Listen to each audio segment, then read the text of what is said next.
ايه اللي وداك لسكه فول ابل لايف؟ سيبني ألمعك، سيبني أديك ابنك. أنا عايز موبايل نوكيا يقول ألو. كانوا بيديزاينوا الحاجات بإليمنت شبه البيئه، يعني مثلا كانوا عاملين الاس 3 ده زي الزلطه، تمام، كانه زلطه ملساء. أنا أصحابي كلهم كانوا هيرر يا أخي. حاجه كده. لو هندي صفة الاركتكت اللي صمم لك حياتك ووصلها للنجاح اللي موجود عليه دلوقتي، مين الشخص اللي ممكن ياخد هذا اللقب؟ ابل اللي انت بتحبها حصلت في عصر تيم كوك مش في عصر ستيف جوبز.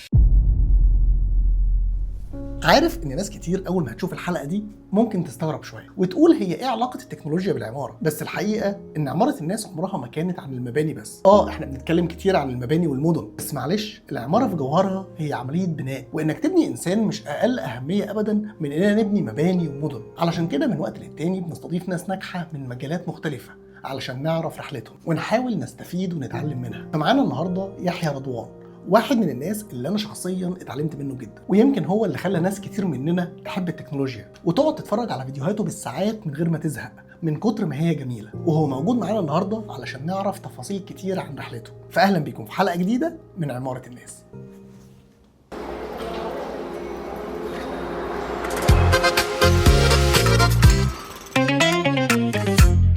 تنويه سريع للي بيسمعوا الحلقه صوت بس، الحلقه دي فيها صور ولقطات مهمه هتضيف جدا للتجربه، فلو حابين تعيشوا التجربه كامله شوفوا النسخه الفيديو على يوتيوب. مستر يحيى، صاحبي ازيك يا صديقي؟ ازيك؟ عامل ايه؟ وحشني جدا.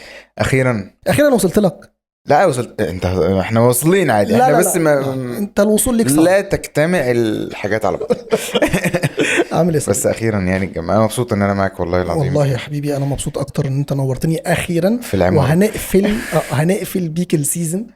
هتقفل بيه سيزون؟ شفت انا استنيت عشان انا هسده يعني، عشان تخين يعني وكده. ماشي يا صاحبي. لا بس عشان انت شخص مهم فسيبناك للاخر. عامل ايه؟ كله كويس الحمد لله الحمد لله. بص انا عايز اشرح لك احنا بنعمل ايه. احنا البرنامج بتاعنا اسمه عمارة الناس. ايوه. جزء منه معماري، بنجيب معماريين نناقشهم في قضايا معماريه. أيوة. وفي جزء تاني انا بتكلم على المعنى الفلسفي بتاع عمارة الناس. أيوة. نجيب الناس الناجحه اللي زي حضرتك ما شاء الله ونعرف ونعرف هم بنوا نفسهم ازاي. ده جزء، ده عماره فلسفيه برضه، يعني انت انك تبني نفسك ده جزء مهم جدا. فاحنا هنعدي على الستوبس المهمه في حياتك اللي جابتك هنا. أيوة. انت جيت هنا ازاي؟ فهنبتدي اولا من الطفوله خالص. أيوة. انت من مواليد ايه الاول؟ 95. 95؟ لا مش لازم السن، مواليد منطقه ايه؟ انا جاهز بالاجابه على طول. مواليد منطقه ايه؟ انا ابن المحله البار. الله الله، يعني راجل محله كده جميل. عظيم. لا بس هو بس يعني المدينة كان نفسي انتمي للريف والله، بس يعني للاسف انا اتولدت في تراب مدينه المحله يعني. يعني كنت تنفضني كان نازل تراب من المحله. في المدينه يعني. باباك بيشتغل ايه؟ انا والدي كان يعني شغال في التجاره، يعني حاجه خاصه بيه، يعني مش شغال وظيفه يعني. والدتك بتشتغل ولا لا؟ لا ماما ست بيت طول الوقت. ست بيت. عظيمه والله، تحياتي. تحياتي لامي يا اخي والله. الست اللي بتبقى قاعده كده متفرغه للتربيه دي، والناس دي قلت قوي. بهدله برضو. لا بس صدقني دور الست انا بالنسبه لي اهم حاجه البيت، بعد كده تحط اي حاجه تانية انا تمام. لا يعني بس ان الست تطلع اولاد ناجحين اسوياء، اصعب مهمه. اسوياء طبعا. وزوج مرتاح، انا بالدنيا كلها. لا يعني التربيه دي اصعب مهمه. صعب. او غير ان ربنا بيربي طبعا كده كده، وانت مهما اي حد اجتهد هو كده كده ربنا هو اللي هيطلع الشخص ده عامل ازاي. بس حتى الرعايه اللي هي بتاعت الاكل والشرب اللي الناس بتتريق عليها زمان اللي هو الام بتطبخ لا، الام بتعمل كل حاجه، يعني هو ده مش امر سهل. لما بتكبر بقى بتعرف ان دي حاجات صعبه جدا. ما هم اختصروها دلوقتي ان هي اللي بتطبخ واللي بتنظف. لا طبعا الموضوع ده صعب جدا. لا والموضوع اكبر من كده بكتير. والموضوع اكبر من كده طبعا. ده في مدارس انت عشان تحل محل الام انت بمدارس وكوتش ومش عارف مين، كل ده بس عشان يعملوا دور بسيط من دور الام. ايوه. وما بيطلعش زيها ابدا. طب انا ماما بالنسبه لي بقى كان دورها اصعب كمان، لان انا والدي توفى وانا عندي 1.5 سنة. الله يرحمه. فهي كانت الله يرحمه. فهي كانت بابا وماما في الاثنين. فهي لا كان دور صعب. انا وحيد. اوكي. و طفولتك كنت بتعمل فيها ايه؟ يعني ايه اهتماماتك؟ اهتماماتي يعني انت انا عايز اول فترات الوعي كنت بتحب ايه؟ شقي ولا عيل مؤدب كده في نفسك؟ لا ده انا كنت هادي هدوء، يعني دي حكاوي الناس عني يعني. انا كنت هادي جدا وانا صغير كده. انت بتقول اول فترات الوعي. لا كنت هادي جدا. لغايه، بس في المدرسه كنت شقي شويه مع اصحابي، بس في الحياه كنت الطفل الهادي اللي هو يحطوه في حته يقعد كده ما يتحركش يعني. اوكي. بس في المدرسه كنت شقي مع اصحابي. وهواياتك؟ اول هوايه امم تستغرب شويه. لا لا لا، قول اللي انت عايزه. جمع الاقلام. جمع الاقلام؟ ايوه. هو جمع الاقلام الجاف كده الالوان. اوكي. والله ما اعرفش ليه، بس كنت احب كل انواع الاقلام، اي قلم باي تصميم. عارف بقى القلم اللي كان فيه فوق من في الثلاث انابيب. كذا احمر واخضر، كنت بحبهم قوي. واقلام جاف واقلام رصاص واقلام جاف بس تصميمها مختلف لا كنت ما انت عندي من مشاكل. صغرك بتدور على التصميمات المختلفه. انت حطها في قالب كبير قوي. حطيتها في مربع كبير قوي عليا بس. سيبني المعك، سيبني اديك قيمتك. عارف انت جو منى الشاذلي؟ ايه ده، انت كنت بتجمع يعني انت الاقلام؟ طول عمرك مهتم انك تحط قلم في لا عيب عليك، دي استاذتنا فبنتعلم منها. ف دي الهوايه اللي انت فاكرها. ايه دي تاني؟ اول هوايه فاكرها يعني. فاكر حاجه تانية؟ يوجي يو بقى. يوجي يو، عارف يوجي يو؟ مش دي لا دي حاجة أحدث. في يوجي يو ده كان كرتون أنيميشن، أنمي. عارف الأنمي؟ كان بيجي على سبيستون. تمام.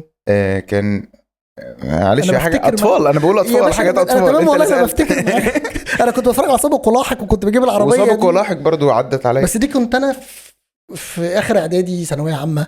لا دي بالنسبة لي كانت في 5-6 ابتدائي. اوكي. انت بقى منين؟ انت مواليد كام؟ انا شبرا. انا شبرا. مواليد كام بقى؟ مش هقول انا مواليد كام. لا لا لا لا لا. اما انا اكون بقى في ابتدائي 5-6 وانت كنت في اعدادي، انا كده عرفت انت. يوجي يو ده كان عبارة عن وحوش كده بقدرات خاصة، وكل وحش له ريتنج وله سبيشال حاجة بيعملها.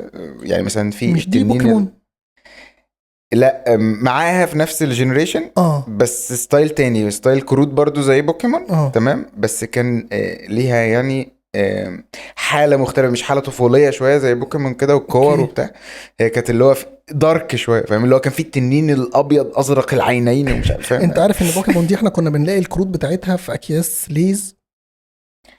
انا ما كانش بيعدي عندنا ليز يعني، احنا كنا في لا هو كان في ليز في مصر قبل كده. وكان البوكيمون ده بتلاقيه في كيس كده، كانوا 52 كارت. ليز قبل ما يبقى شيبسي. وتقعد تخبط وتلعب برضو نفس اللعبه ونفس الحاله وقوه مختلفه، وكنت مهتم بيها قوي في اعدادي. ايوه بوكيمون كان قوي جدا. انا كنت مهتم بيه برضو، بس مش زي يوجي ده. يوجي ده سحلني بقى. فكنت بجيب الكروت بقى نفسها والعب بيها وكمني كنت بقى يعني كنت بحب القعده لوحدي قوي، فكنت بلعب يوجي يو لوحدي. اوكي. مع ان هو لعبه شخصين. انت بنت صغير بتحب القعده لوحدك؟ جدا. ما اعرفش ليه، بس يعني انا كنت كده لا ما هي دي جينات. يعني انا غالبا انا كمان يعني بحكم كمان ان انا كنت طفل وحيد يعني مفيش حد معايا، فخلقت لنفسي حاجات مسليه وانا لوحدي يعني. اوكي. اعدادي انت كنت شاطر الاول في المدرسه؟ والله في الاول كنت عادي، عارف اللي هو بيذاكروا لي وبنجح وكويس وبجيب درجات، بس بعد كده بوظت خالص. بعد كده ده اللي هو بدايه من امتى؟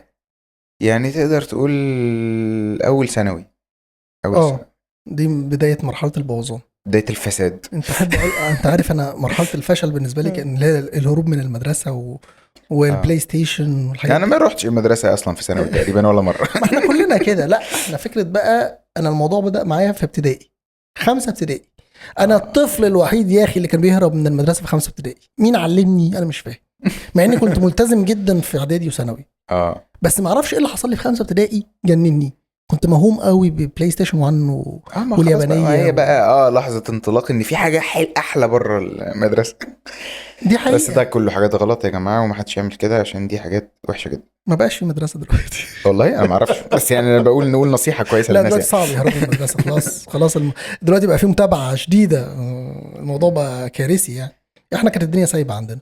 كانت الدنيا عندنا سايبه. بس والله تصدق انا كنت في مدرسه نموذجي، ما كانش ده اوبشن قوي موضوع الهروب ده. يعني كان صعب ان انا كنت في ازهر. اوكي. وكانت اللي هي الازهر مش العام، في ازهر عام وازهر نموذجي.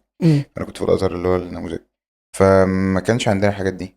كانوا بيشددوا عليها لغايه ثانوي بقى سابونا نعمل اي حاجه. اوكي. يعني كانوا بيشددوا على الهروب وبتاع. بس كنا جوه بنموت بعض عادي. جوه كل الناس ليا اصحابي كتير انا في ازهر، انا عارف اللي بيحصل فيه. انما بره لا، اللي هو ممنوع الهروب بقى والحاجات اللي كانوا بيحكموها، وفي بقى لبس وزي وفاهم كأن احنا م. وبعدين دخلنا ثانويه عامه، ابتدى بقى مرحله الفساد. فساد مطلق. اوكي. انت كنت ثانويه عامه ولا ثانوي ازهري؟ لا كله أزهر، انا لغايه الجامعه أزهر. لغايه الجامعه ازهري. ودخلت جامعه ايه؟ ازهر. ايوه كنت تجاره. كليه ايه؟ كنت تجاره. كليه تجاره. اه وهنا خدت القرار ان انت مش على طول كده يعني، بس لا قعدت فيها لغايه تالتة خامس ولا ايه يعني تالتة تالت، قعدت التالتة تالت ايه تالتة تالت دي؟ اللي هي تالت مرات سنه تالتة. يا نهار ابيض، ده انت قعدت فيها حبه حلوين. هي اول سنه بالدولار مرتين بس اخرك. لا انا عبرت اول سنه كلين. حلو جدا، فانت خلاص كده صفحة الكليه نضيفة. بقت بتاعتك، اه تعيد زي ما انت عايز. وتانية عدتها تانية عدتها مرتين، مم. يعني اول مره كمان، وتالتة بقى هي خدتها 3 مرات. امال اليوتيوب دخل في حياتك امتى؟ في تانية. تانية جامعه. اه اوكي، دخل ازاي بقى؟ تانية إيه تاني. الفكره جت في بالك ازاي؟ الفكره جت في بالي زي هي كانت فكره موجوده بصراحه، انا مش انا ما لا اخترعتش انت حاجه، هي اكيد كانت موجوده. ما اخترعتهاش، بس اه يعني انت حسيت ان انت لا دي حاجه ممكن نعملها. هو انا كنت قاعد فاضي امم. ماشي، لما شلت مواد امم. كانش عندي مواد كتير، ما عنديش حاجه اعملها فاهم. بيسموها دلوقتي الجبير. اسمها كده. ما قال لك شاء خلاص الله بقى انا خدت وقت كبرت كده. وبقت كبير ما شاء الله. انا كنت قاعد فاضي عادي. اوكي. آه، بس يعني كنت بشوف يعني بقى بانفست اكتر في الهوايه، لان الهوايه دي بقى ابتدت تبقى موجوده من ثانوي مثلا او من اعدادي. اللي هي ايه الهوايه؟ ما قلتهاش، ما انا قعدت افعص فيك عشان تقول لي هوايتك انا في اعدادي، اسف، ما قلتليش. دي بتنزل في الاخر يعني ماشي. محتاج يعني الاهتمام بالموبايلات والتك والفرجه على محتوى التك او بسم الله ما البحث في شاء محتوى الله، التك. من الاقلام للتك على طول. لا يا اخي، ما انا قلت لك يجي في النص انت ما سمعتوش. اوكي. دي تعويذه غالبا انت مش فاهم. التك موجود طول الوقت معايا، حتى وانا بهتم بهوايات تانية. انا طول عمري مهتم بالموبايل ده عامه يعني، او فكره انت فاكر اول موبايل التكنولوجيا. جبته كنت في سنه كام؟ اه رابعه خمسه ابتدائي طب فاكر نوع ايه؟ تقريبا. نوكيا 1100. اوه بس مش ابو نغمات مجسمه، اللي اه قبله. اللي ابو نغمات مجسمه ده كان اسمه سيمبلفونيك. اوليوفون. لا هو استنى في اولها مش لا ولا مش اس. بوليفونيك. والله ما اعرف. مش فاكر، عيب. طب انا مش ما اعرفش فاكر. عادي، عيب في حقك دي. لا عادي ما فيهاش حاجه. وانا يعني عالم ذره وانا ما اللي اعرفش. اخترعته. اختلاط صحيح. هي يعني كانت النغمات المجسمه بالنسبه لي اسمها اوكي. كده زمان، قبلها ما اه كنتش اعرف مصطلحات التك بالانجليزي. اوكي. نغمه بس مجسمه. انا كان معايا اول موبايل جبته كان 300. 300. اه لا انا برضه كان بوليفونيك، كان بقى النغمات المجسمه اللي هي دخل. النغمه المجسمه. بس انا الموبايلات بقى من قبلها، اي حد معاه موبايل عارف اللي هو بلزق في ديله كده عشان العب بموبايل. اوكي. في بقى اللي هو الموبايل اللي بانتنا السوني اريكسون القديم ده لو تعرفه، وفي البنانه النوكيا بنانه الاصفر، لا ما مش وسلاي فاكره. دايموند تحت. مش فاكره. انا فاكر اخر حاجه الخطير الدمعه. ده. الدمعة. لا الدمعة ده لا ده بعدها يا قدام. عم. اوكي. بقى في سيمبيان وقصة. لا قبلها كان الموبايلات اللي هي بشاشة خضراء دي. فاهم. بس فكان اي حد بقى معاه موبايل كنت الزق فيه، لغايه ما فضلت اعيط لهم كتير جدا عشان يجيبوا لي موبايل. اوكي. فجابوا لي موبايل في سنه والله ما فاكر رابعه ولا خمسه. مم. وبعدها بقى ابتديت في رحله ان اغير موبايلات كتير بقى، اللي هو دايما ازن على موبايل فيغيروا لي موبايل، بس كلها موبايلات بقى اللي هي النوكيا زمان. مم. وتدرجت بقى في موبايلات كتير لغايه ما بقيت انا اللي باخد، خلاص خدت موبايل من اهلي بقى، ادوني عملوا جابوا لي موبايل، مم. فانا بقى بروح ابيعه بقى وابدله بره بقى يعني، لغايه ما بقى عندي النافذه دي. اوكي. بس وبعدين نرجع اللي جت في بالك الفكره ازاي وانت قاعد فاضي؟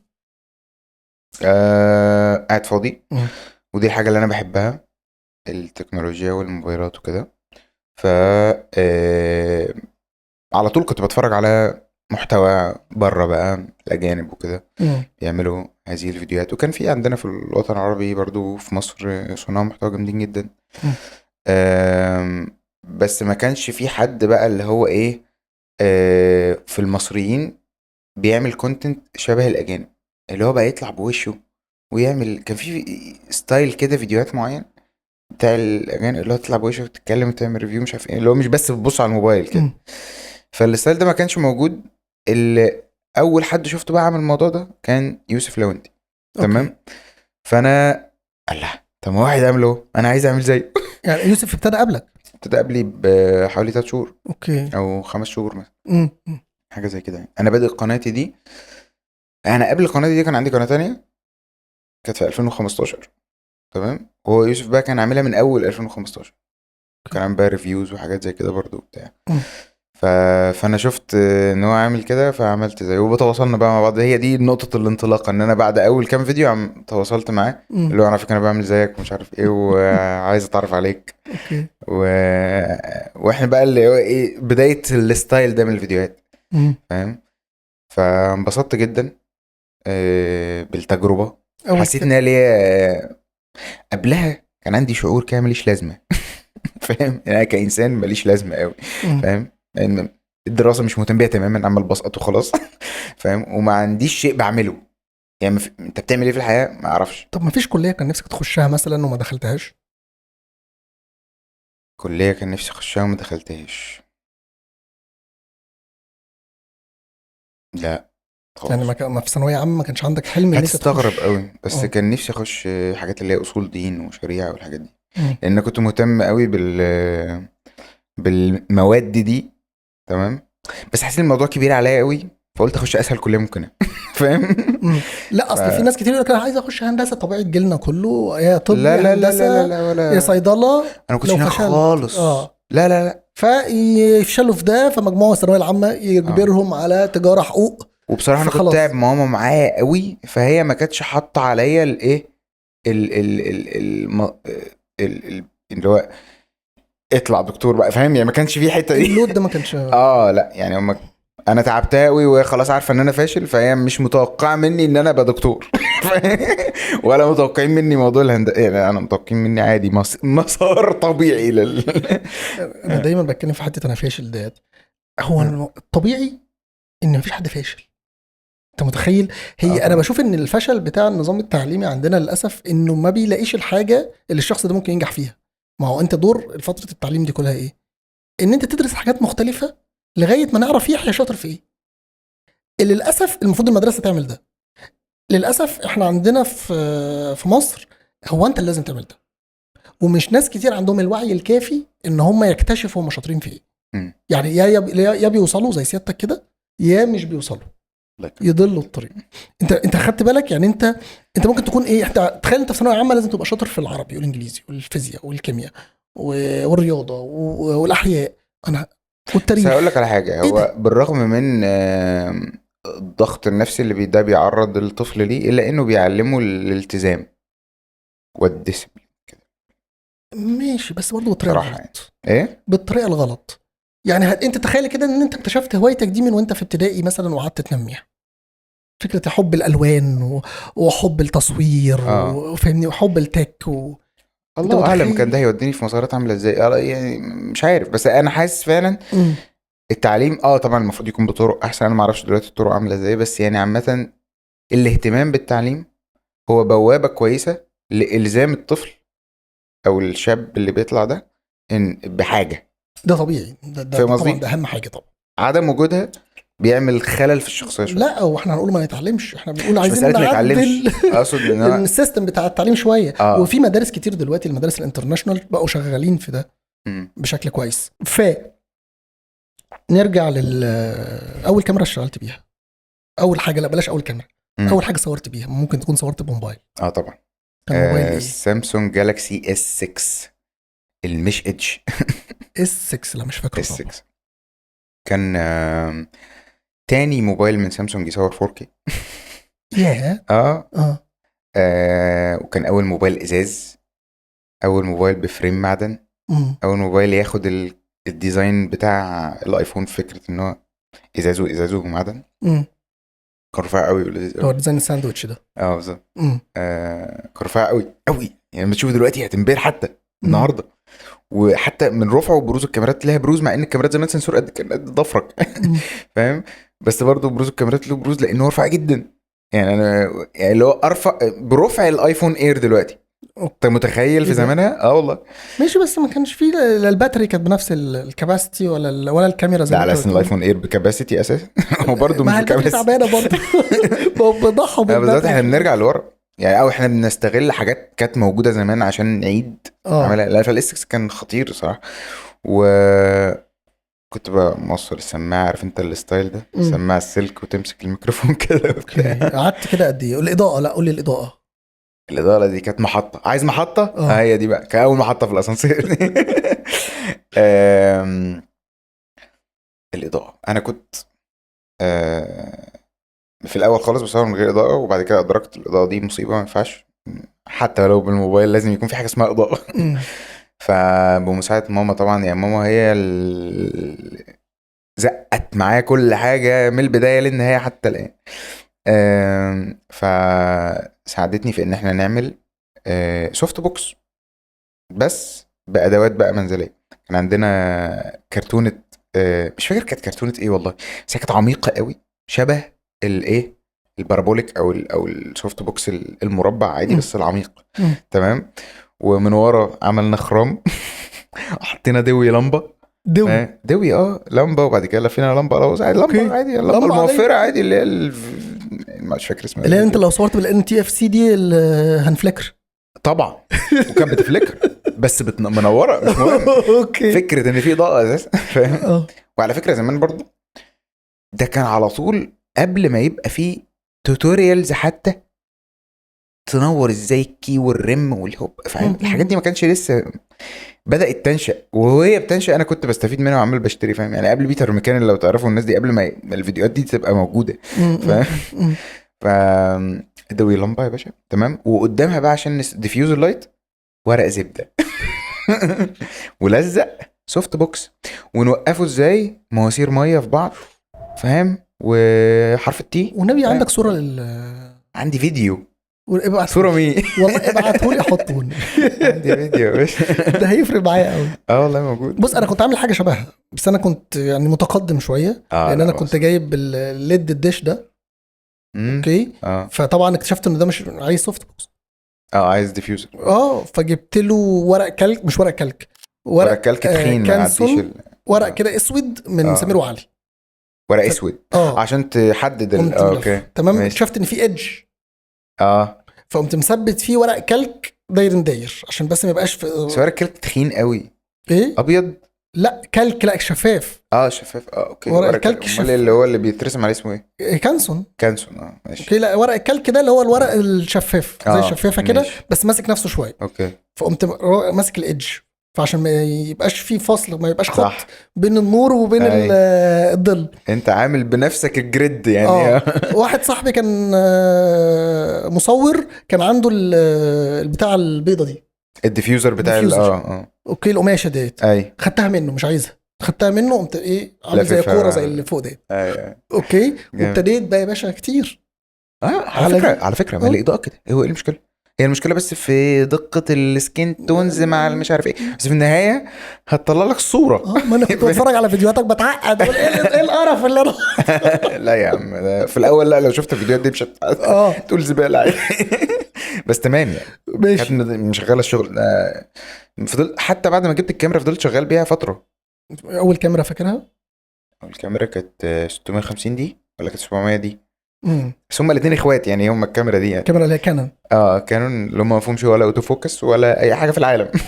سنسور بيصور اتش دي. اوكي. بس وقعدت بقى المرحله دي فضلت معاك يعني مش كتير والله. كل ده انت ما فيش بقى انفستمنت اصلا في الموضوع ده خالص؟ لا ده كان انفستمنت، ده من الاول كان الكاميرا دي كانت انفستمنت بالنسبه لي يعني. لا انا بتكلم كانكم. كانكم.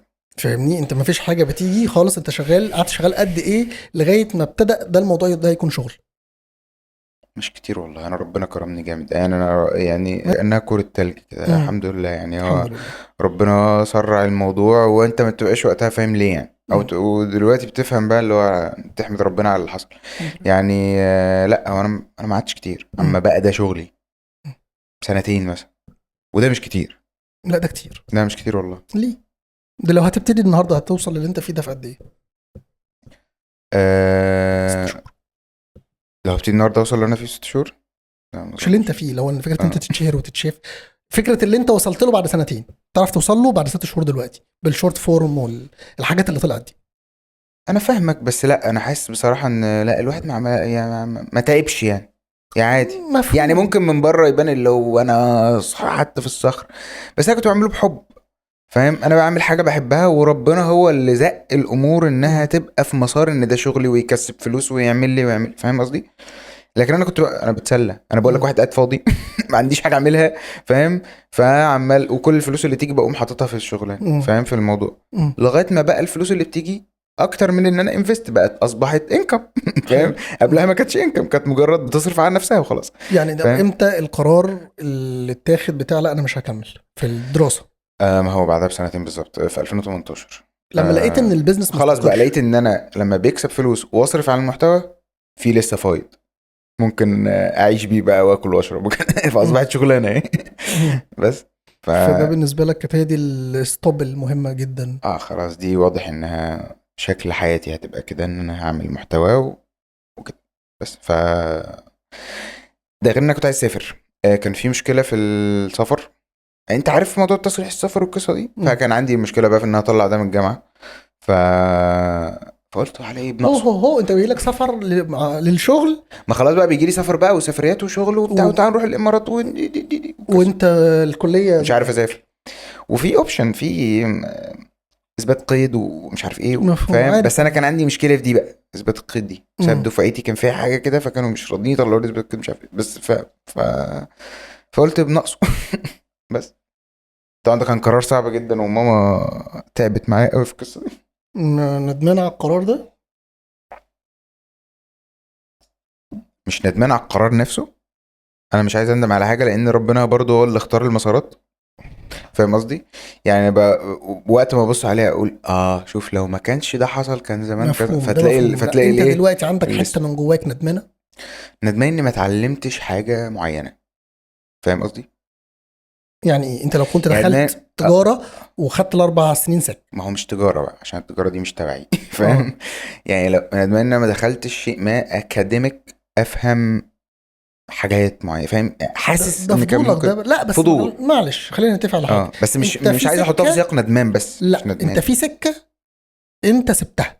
السكه دي اللي كانت مرسومه لك لان انت في كليه تجاره في سنه ثالثه، وكان فاضل لك سنتين هتنجح السنه دي وتنجح السنه الجايه، وانت ايوه عشان قررت ده مش تسيب شيء ده. عايز تعلمه خالص. ما اقصدش، انا بتكلم دي السكه اللي كنت ماشي فيها وقررت تسيبها عشان اللي انت بتعمله.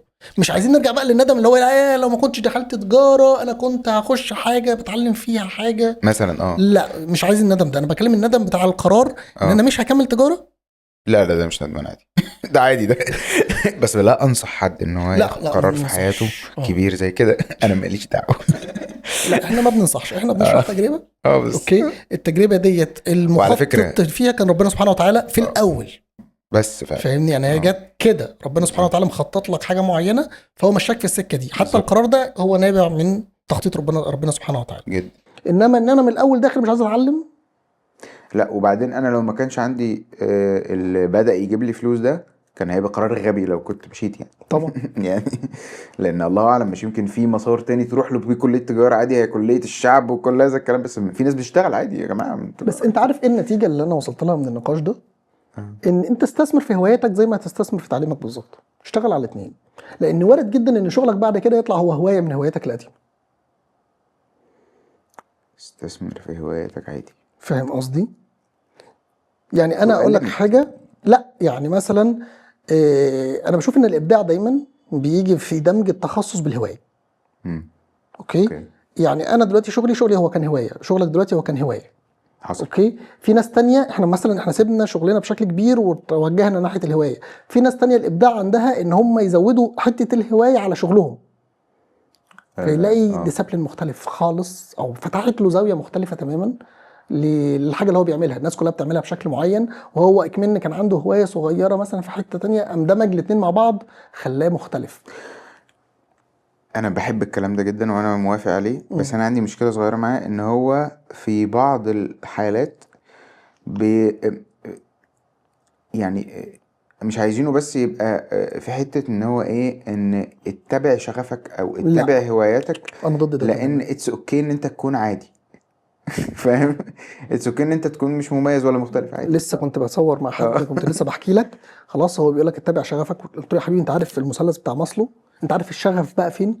مثلث ماسلو ده هو مثلث الاحتياجات الانسانيه، اوكي. اللي هو القاعده بتاعته اكل وشرب وسكن ولبس، حقيقي. بعد كده زواج وتعارف واصدقاء وحاله اجتماعيه. هم الشغف ده حاجه صغيره. قمه الهرم، ايوه.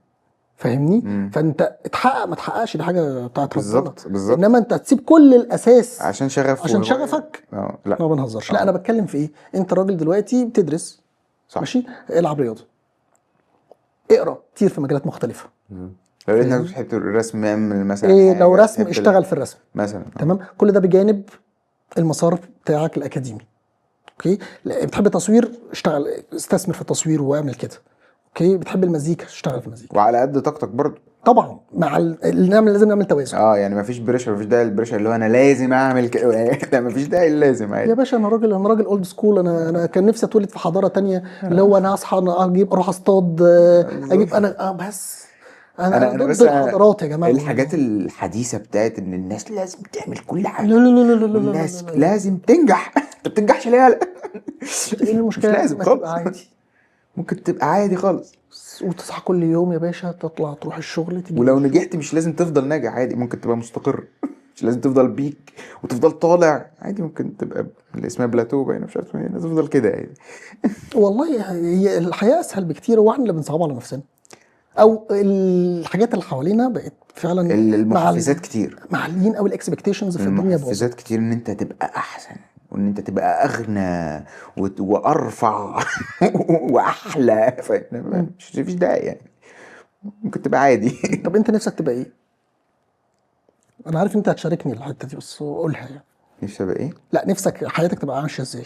هل نفسك تبقى مليونير مثلا؟ لا لا عادي. مسطور. مستور. عايز باب يتقفل عليا. والله بجد، بيت مقفول عليا تمام، بيت عادي، البيت اللي انا عايش فيه، بس يبقى الله في ايه، يا ساتر يا رب. A few moments later. وعدنا اليكم بعد عطل فني بسيط، ولكن ما حصلش حاجه ان شاء الله، معنا باك اب. نرجع تاني يا صديقي، كنا بنقول ايه بقى؟ طيب لو رجع بيك الزمن خلاص، هتعمل نفس اللي انت عملته؟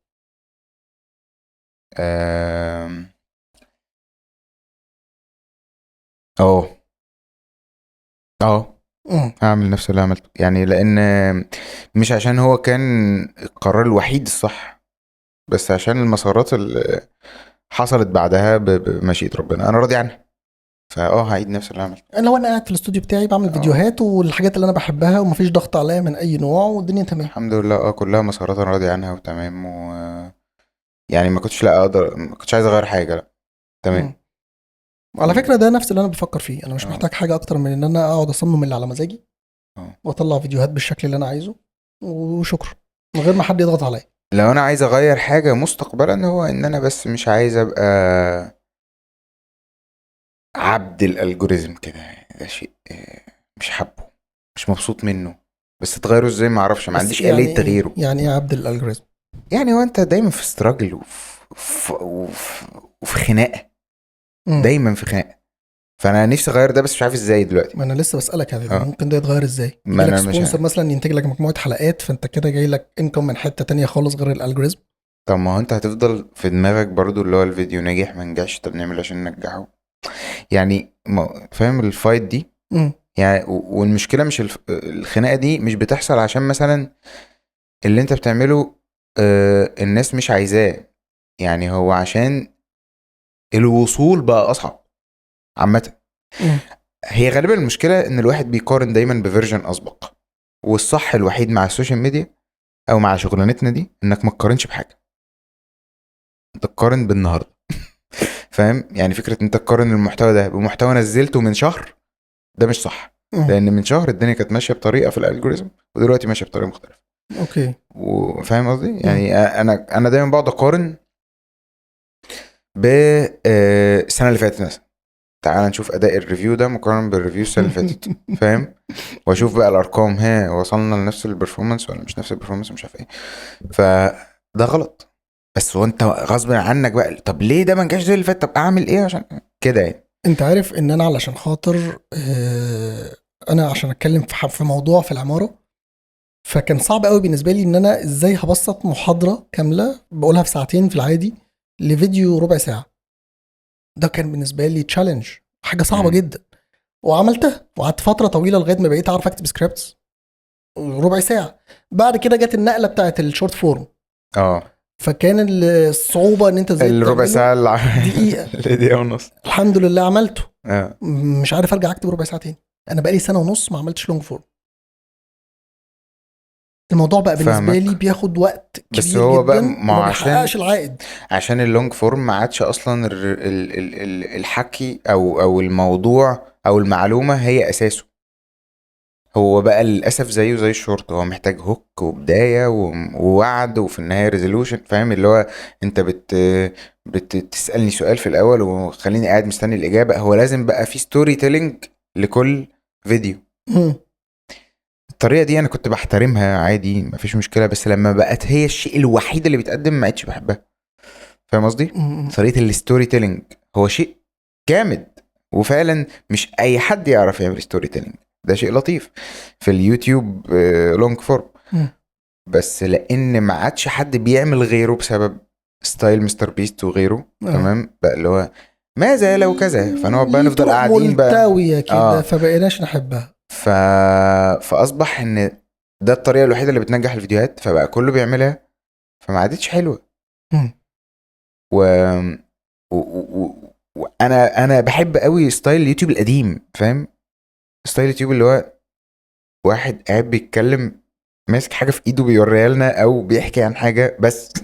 فاهم انما ستايل الستوري تيلينج ده هو لذيذ، بس كمان بقى كل حاجه بقت كده فما عادش حلو بقى، خلاك دلوقتي مش عارف تعمله او مش حاسس تعمله. ولا انا ممكن اعمل فيديو شورت منتجه في وقت قليل جدا واخدمه كويس قوي ويجيب لي ملايين المشاهدات، واخد تاني اعمل فيديو طويل سكريبته طويل المونتاج بتاعه بياخد وقت طويل جدا عشان في الاخر ما يجيبش 5000 مش 5000 فاهمني.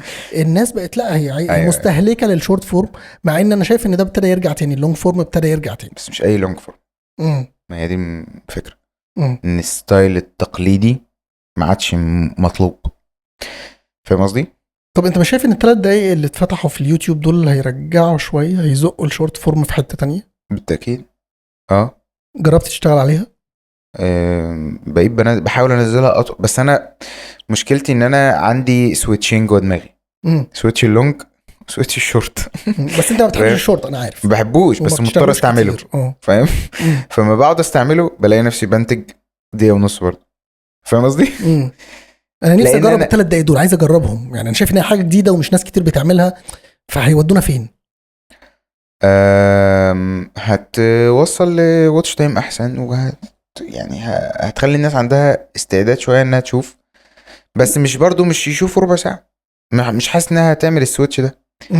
فاهم قصدي؟ وبعدين المشكله اصلا بقت في بلاتفورم يوتيوب نفسه. المشكله ما عادتش بس في الشورتس وكده، هي البلاتفورم يوتيوب نفسه والجوريزم الترشيح ما عادتش هترشح الا اللي بيحافظ على الناس والاودينس ريتنشن بتاعهم اطول وقت ممكن. فاهم قصدي؟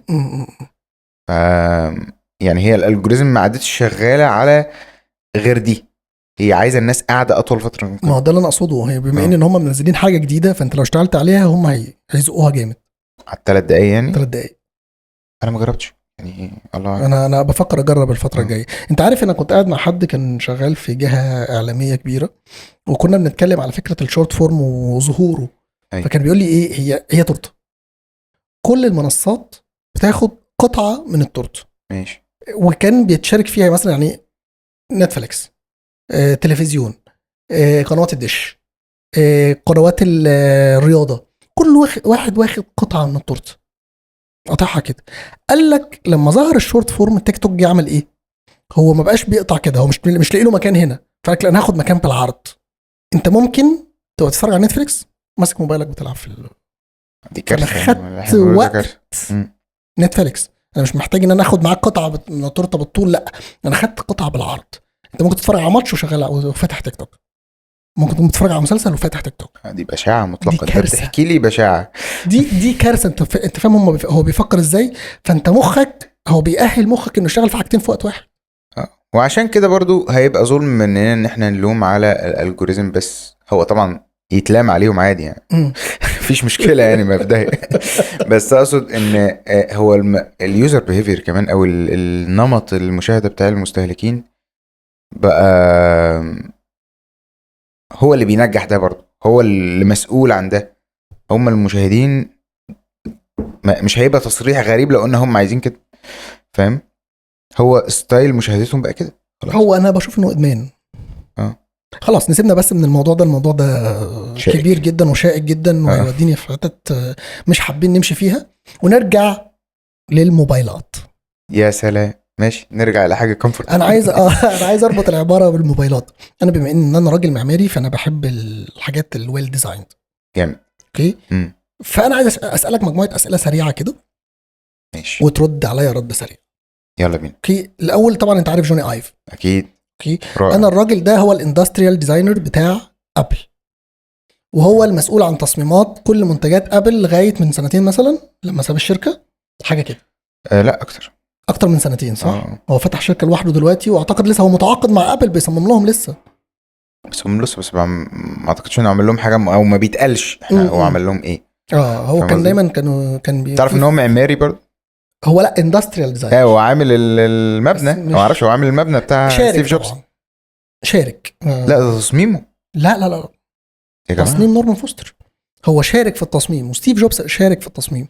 بما ان اصل هو ده بيصمم منتجات وده بيصمم عندي معلومه غلط. فهم ايه يبقى عندي معلومه غلط. لا مش غلط. واحد اللي هو يشرح يعني مش غلط. لا هو صح. تمام. ولكن هو المبنى الكامبس بتاع كاليفورنيا ده من تصميم نورمان فوستر.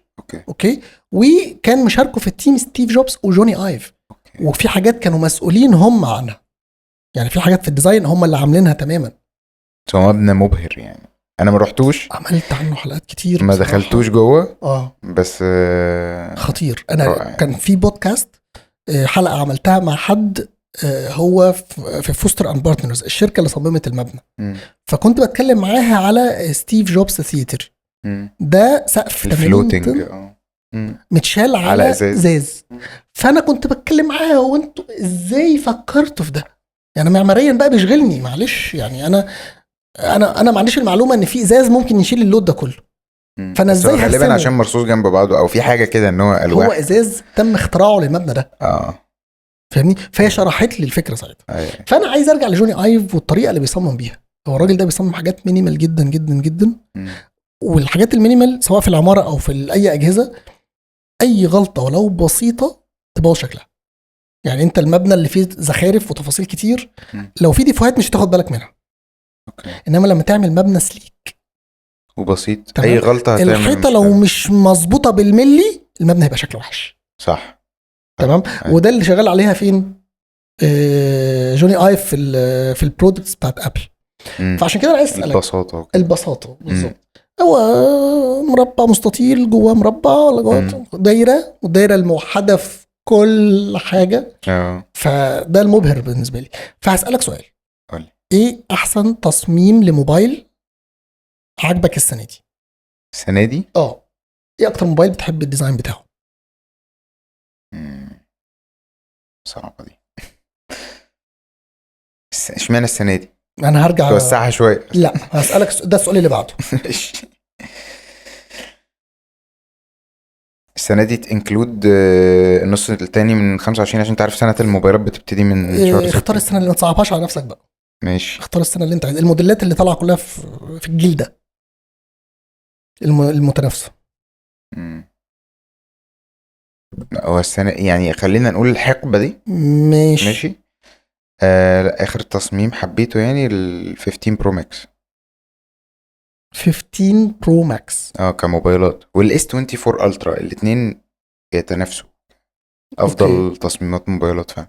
طب افضل تصميم موبايل في التاريخ؟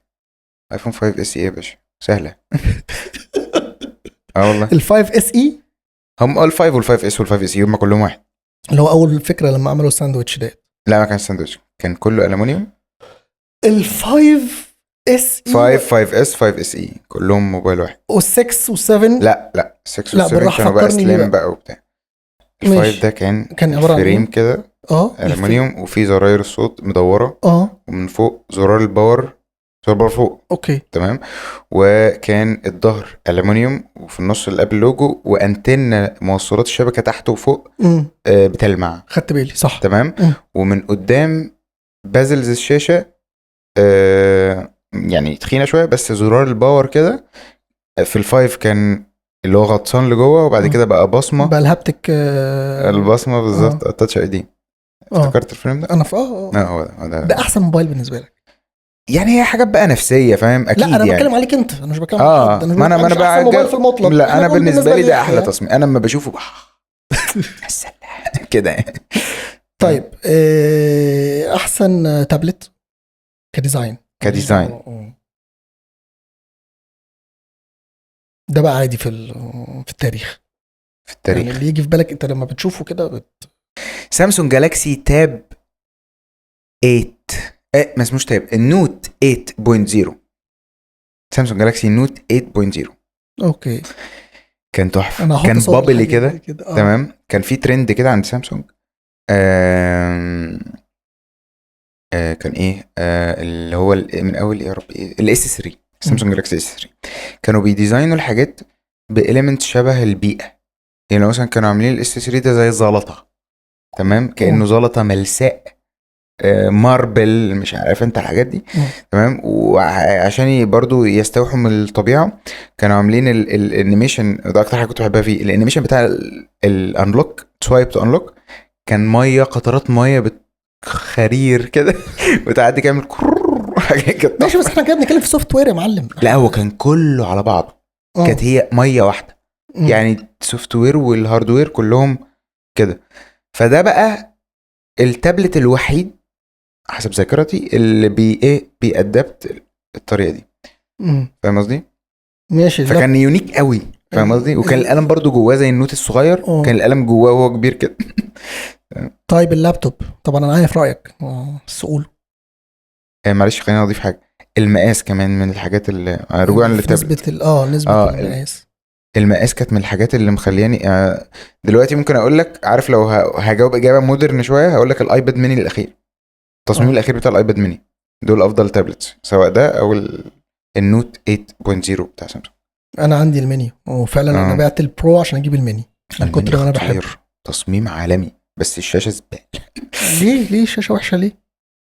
اي بي اس. انت التكنولوجي بتاعت الشاشه. اوكي، دي حاجه تانية. انا افتكرت تصميم الشاشه وحش. لا تصميم زي الفل، بازل زي مظبوط، مش عايزين ارفع من كده. اوكي. طيب اللابتوب. بصراحه انا ماليش تجارب مع لابتوبات قديمه قوي برضو. احنا على حسب ما انت فاكر، عشان اجاوب اللي انا اعرفه. افضل تصميم لابتوب، ولو عايز تقول اللي موجود السنه دي قشطه، مش لازم التاريخ. الحاجات اللي موجوده دلوقتي في السوق. ممكن اقول احسن افكار واحسن تصميم. ماشي. احسن فكره الزينبوك ديو. ليه احسن فكره؟ شاشتين خلصنا اهو. فاهم يعني. والكيبورد ديتاتشبل خلاص كده، وبعدين بيتحط على بعض نقفل خلاص، موضوع بسيط اهو. فاهم يعني. هي شاشه فوق. ده اسمه ايه؟ زينبوك ديو. تمام. دي يو او، معرفش انا بنطق صح ولا غلط. ديو الاثنين يعني. دو زينبوك دو. بيجيب شاشه فوق وشاشه تحت. طبعا هما منهم بقى ويندوز وكده، فاسم الموديل ممكن يبقى 20 سطر، فانا مش فاكره. لا مش دعوه بالموديل، انا هكتبه اصلا عشان اشوفه دلوقتي، لان انا بجد انا نفسي مش هستنى احطه في المونتاج. اسمه ايه تاني؟ اسوس زينبوك دو. زينبوك دي كده ازاي دي؟ ZEN بوك بقى عادي. بس تمام. بوك دو او ديو. اوكي شفتوا؟ بلاش اقول لكم السعر. ما هو مصايب سودا طبعا. لا سعر مرعب فعلا. بس مش كبير قوي ده، بس هما بيتلموا. وريني كده، وريني بس اشوف. بيتقفلوا يا باشا على بعض. على بعضه بس. تمام. كل ده بيخش جوه بعضه كده، بيتحول لحاجه 13 بوصه. دي حاجه روشه قوي يعني، جايه. لذيذه. خلينا في اللابتوبات الطبيعيه، ومعموله حلوه قوي. اللابتوبات الطبيعيه يا ابن الناس. اللابتوبات الطبيعيه بالتاكيد وبكل تاكيد ماك بوك برو 14 بوصه. الماك بوك برو ال 14 بوصه من اول 2021 حتى 2026. اختلف معاك عشان انا معجب قوي بالاير. لا احنا البرو دلوقتي طبعا. بنتكلم على ديزاين، ملناش دعوه بامكانيات. لا ما انا بقى لا تاني، شوف انا بفكرك كل شويه. اكستريملي انت فانكشنال. الراجل التك اللي جواك مش آه. عايز يعدي البرفورمانس. انا بتكلم على ديزاين.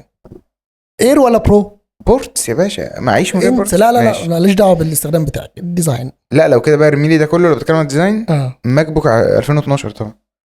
الماك بوك اللي كانت التفاحه بتنور، لا ماك بوك 2012 هو كان ماك بوك 12 بوصه. طب كان في تاتش بار ولا قبل؟ ماشي كان حاجه كده ورقه. تمام. واول مره كان يحطوا يو اس بي سي في ماك. تمام. وعملوا بسببه كيبورد زباله بس تحفه، شكلها تحفه بس فانكشنالي ترميها في الزباله. اسمها باتر فلاي كيبورد. كيبورد عباره عن حاجه فلاش كده، تمام، مش بارزه اصلا، بس لما بتحط صبعك بتديك يعني احساس. اعتقد كان عندنا 2012 ده استخدمته، مش عارف 2012 ولا 2010 مش لا فاكر، لا بس لا انا لا. التفاحه كانت بتنور. لا كان اول مره يشيلوا التفاحه اللي بالنهار. بس خلاص ده اول مره برضو ما الماك ما بيتفكش ويبقى فيه الرامات، كانت الرامات كلها ثابته. يعني مش فاكر. يعني انا فاكر كنت بقارن بين الاثنين، وقال لي بص انت لا لو اشتريت الفيرجن الجديد مش هتعرف تزود الرامات، هتجيب 4 جيجا هيبقى 4 جيجا، الهارد هيفضل زي ما هو، انما التاني لا كنا بنشيل بقى ونحط هارد زياده ونحط رامه زياده تقريبا يا اخي عملوها من اول اير. اقدم منه كمان كان في اير اقدم منه، كانوا منعوا الموضوع ده او شالوا. لا انا بتكلم الموضوع على برو، انا بتكلم هو ما كانش برو انت بتتكلم ولا اير. ايه ده؟ اسمع مني بقى. انا جايلك بحاجه طازه. ولا هو اير ولا هو برو، هما كانوا عاملين عشان يريبليس الاير ويبقى حاجه نيكست جن. اوكي فسموه ماك بوك بس كده. اوكي تمام. كان اختراع كده فشل ذريع بس تصميم عالمي. جوني ايف عمل له فيديو. هو جوني ايف يشرح. فظيع. لا ما دي حاجات هو جوني كان آيف. ابل فويس، كانوا بيسموه كده لان اغلب الاعلانات القديمه كان هو اللي بيطلع يتكلم بصوته. هو صوته مميز جدا بصراحه. The new MacBook is the result of a collective obsession to simplify its essential components to create the most efficient design possible. It's a product that couldn't exist without invention across many disciplines. جد. طب انا دلوقتي بصراحه الاير، انا اكتر حاجه عجباني الديزاين بتاع الاير لان رفيع قوي. لو شفت ده هتقول الاير وحش. لا انسى، لا مش بقولك في التاريخ، انا بقولك اللي موجودين دلوقتي. ايوه الاير يعني لو هختار بين الثلاثه، لسه هكلمك على الجديد اللي هو اللي لسه نازل. ده ضايع ده. ده ضايع ده. احنا بنتكلم دلوقتي على كام فيرجن؟ الاير والبرو، في حاجه ثالثه حالا نيو. صح. فالاير والبرو انا كان معايا اير، الوانه تحفه، الوانه حلوه جدا. بحب قوي السكاي بلو بتاعهم، خطير. ومنزلين امكانيات فيه، يعني الاير ده زمان لو تاخد بالك ما كانش ليه لازمه. طبعا بسبب الابل سيليكون دلوقتي الموضوع فظيع. نقلت الموضوع، الاثنين قربوا من بعض قوي ومن غير فان، وانطلق. لو انت استخدامك عادي، لو استخدامك عادي فعلا مفيش فرق بينهم. انا كنت شغال عليه بجد كان رهيب. البرو ودي حاجه مضايقاني في الماك بوك ومضايقاني في انا بالنسبه الايباد، اللون الجراي. مفيش غير لونين، يا اما جراي غامق يا اما الوايت اللي هو الاوف وايت، السيلفر او اللي هو السيلفر. ممتاز. ما انا عايز الوان. طيب انا راجل بحب الالوان. فاهمك. خلاص ما تديني الوان في البرو. هقول لك ليه البرو ك 14 انش هو احسن فانكشنال ديزاين. وانا معاك في ال 14 مش 16. ما بحبوش خالص. عشان المقاس مظبوط قوي، وفي نفس الوقت قدروا يحشروا فيه اقوى تشيب في لابتوب اللي هي الام 5 ماكس دلوقتي موجوده في لابتوب 14 انش. فده انجاز عالمي. فاهم؟ انت جربته وشغال مدي اداء كويس؟ انا اشتغلت على ام 3 برو وام 4 14. انما الباقي 16. انا نقلت ل 16 غصب عني عشان مزاجي سكرين كبيره. وانا مش طايقه، بس هو ال 14 احسن. انا بحب ال 14 قوي يعني. وبعدين بقى مش مضحي ببورتس، مش مضحي بسرعات، مش مضحي بحاجه. بس موت الجهاز البرو. مين بقى؟ اللابتوبات الام 5 وحتى الماك. جهاز البرو تقصد الماك برو؟ الماك برو الفاكر القديم ده الانتل. مات ما اهلا وسهلا عادي، ما في يعني داهية. الام دي عملت نقله بنت لذينه. ده حقيقي. انا مبسوط قوي ان انا لقيت حد اقعد اتكلم معاه عن الشغف التاني. الشغف التاني بتاعك انا بقى. بقى ابل فان بوي يا معلم. اه. انا بحب ابل جدا. اوكي. لان حقك بصراحة، قابل تتحب. انا بحبها كشركه في كل حاجه. يعني انا المبنى بتاع ابل ده انا اتكلمت عنه يجي 50 مره ودرسته كتير كده قوي. كده اي حد هينكر ان ابل هي سبب في ان ناس تحب تك يبقى بيضحك على نفسه. يعني حتى لو شركات كتير تقدمت على ابل، حتى لو شركات كتير قدمت تكنولوجيا اقوى من ابل دايما يا سيدي كل سنة، بس ابل بتعرف تحبب الناس في التكنولوجيا فتجيبهم ان هم يشتروا ويدفعوا. فدي حاجة مش سهلة. طبيعي هتكون وتدفع كتير. بوابة للناس ان هم يخشوا في عالم التك. ده شيء طبعا عشان الناس بس بتتضايق من حتة انك تحب ابل أوي. ليه بقى لا طبعا. سموهم بقى اللي هو فان بويز وخرفان ابل؟ مش ليه يا عم؟ عادي، ما تمام.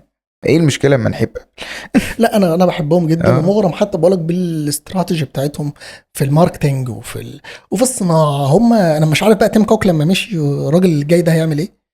الراجل اللي جاي ده كان ماسك القسم اللي عمل الابل سيليكون اللي انت منبهر بيه ده، فده راجل مسؤول عن حاجة قوية جدا. تاني معلش، طفره ابل عملها ستيف جوبز. ده كده كده ماشي. اوكي.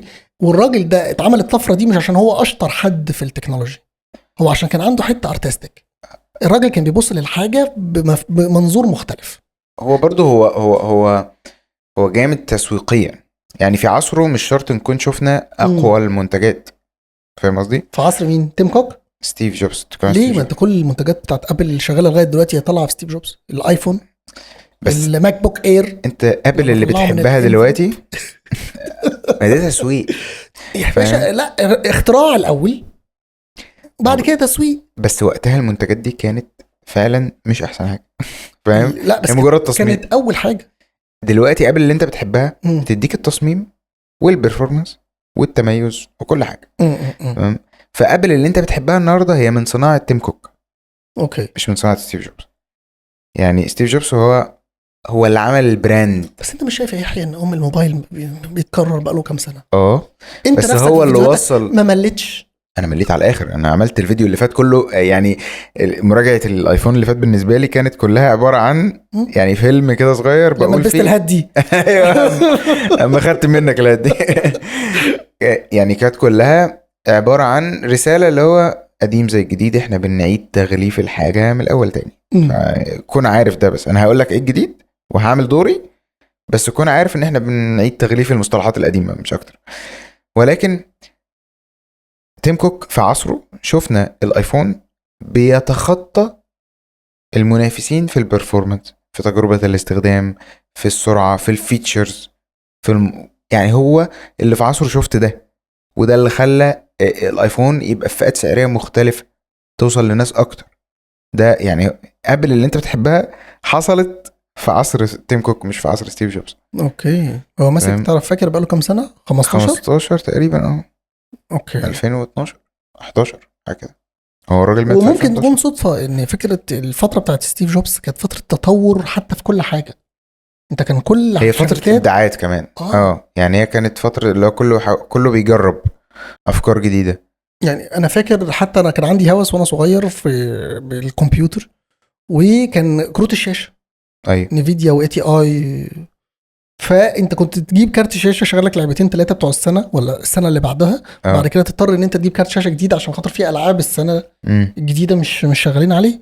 دلوقتي انت ممكن تكون جايب كارت بقالك 10 سنين مشغل العاب زي الفل، ما بيقولش لا. التطور في الجيمنج والتطور في الهاردويرز ما بقاش زي الفتره بتاعت ستيف جوبز في كل الشركات. يعني حتى لو انت صحح لي ده، انا شايف ان مش ابل لوحدها اللي بدات تعيد تقديم القديم، لا في شركات تانية كتير بتعمل كده.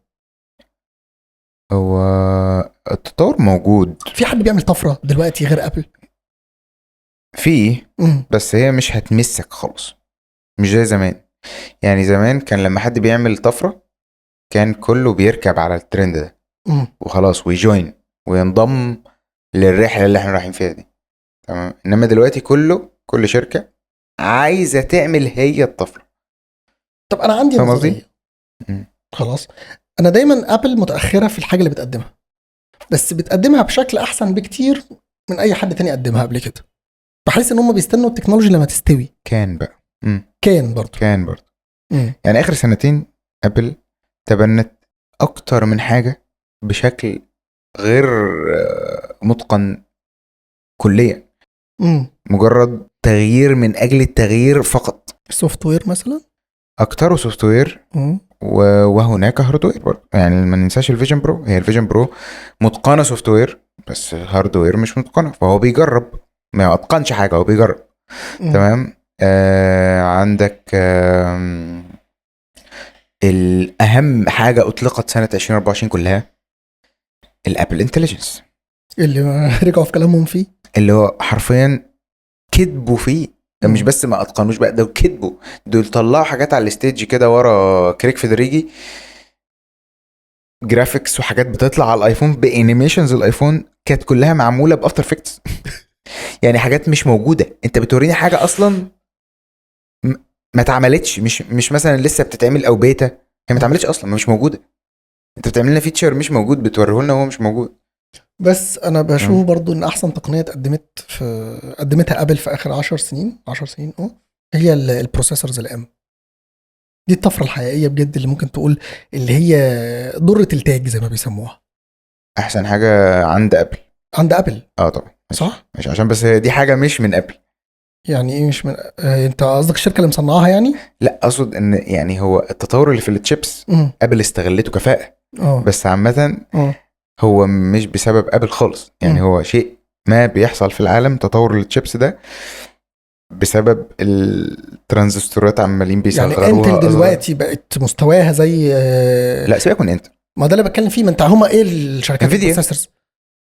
نيفيديا. بس نيفيديا بتقدم بروسيسورز، انا على حد علمي هما كانوا لا هي جي بي يوز بس. عامه كان في شركه تانية فكرني بيها، هي جي بي يو اي ام دي واي ام دي. بس سيبك من اي ام دي عامله طفرات بنت لذين. بس سيبك من وكنت دلوقتي في كوالكوم دايسه جامد في الشيبس، تعمل برضو حاجات اللي هي اس او سي زي الام شيبس كده، نفس الفكره، نفس الاستراكشر، نفس يسموها الضاي، فاهم حاجه كده. اصلا انا قريت ان المهم في الام هي الارم اركتكتشر. بالظبط، الارم اركتكتشر دي بتتعمل على برضو سيليكون شيبس زي اللي بتعمله انتل، بس انتل مش بتعمل بقى ارم، هي بتعمل عادي اكس 86 اللي هو طريقه للشيبات دي انها تطلع كده غير الارم. تمام. وغير الاس او سي وكل حاجه منفصله، يعني ما بيبقاش فيها الرام بره والجي بي يو بره واي حاجه بتتعمل كبروسيسنج للصوره بتتعمل بره الشيب دي سي بي يو بس، ده في الاكس 86. انما الارم الاس او سي بتاعها اللي هي سيستم اون شيب، هي شبايه واحده فيها كل حاجه، وده اللي عمل جي بي يو سي بي يو مش عارف ايه. ما هو ده موجود من زمان. أوكي. يعني ده مش ابل اللي عاملاه برضه، فاهم قصدي؟ يعني مش ابل اللي اخترعت فكره الاس او سي، ولكن هم استغلوا التطور اللي بيحصل فيه بشكل كفء جدا عبقري. تمام. ولكن السبب في هذه الطفرات عادي هو تقدم التكنولوجيا في مصانع تي اس ام سي والمكن اللي بيعملوه في هولندا ولا مش عارف البلد ايه. في مكان كده معين ما بيتعملش الا في حته واحده بس في العالم، تايوان. بيشغل لا تايوان ده المصنع تي اس ام سي، بس في بلد ما اوروبيه ناس اسمها دلوقتي او مش فاكرها، مش عارف، مش فاكر اسمها، هولندا تقريبا، هولندا مش مشكله، سويسرا، هندور يعني اللي بتعمل فيها المكنه بتاعت اللي بتروح المكنه دي بتاخد شهور بقى عشان تعمل، اللي بتروح لمصانع تي اس ام سي عشان يبرنتوا الايه الشرائح قريت عنها او سمعت غندور ده كان بيتكلم عنها، ويقصقصوها لك. تمام. وتبقى تشيب، وهم بيقصوا ممكن يقصوا غلط. تمام.